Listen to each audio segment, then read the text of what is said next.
I'm Angela Knox, Product Manager at AdvancedMD. I am excited to announce our EPCS software now displays patient PDMP information. More and more states are mandating that healthcare providers review a patient's prescription drug record prior to prescribing a controlled substance. PDMP, or the Prescription Drug Monitoring Program, is a statewide electronic database that tracks controlled substance prescriptions.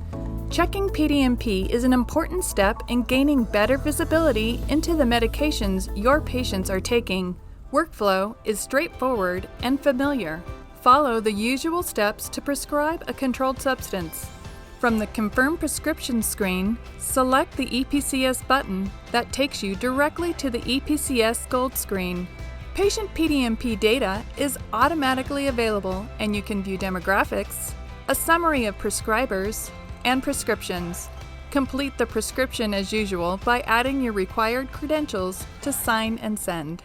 With integrated PDMP, you will save time, meet state regulations, and improve patient safety all within your ePrescribing workflow.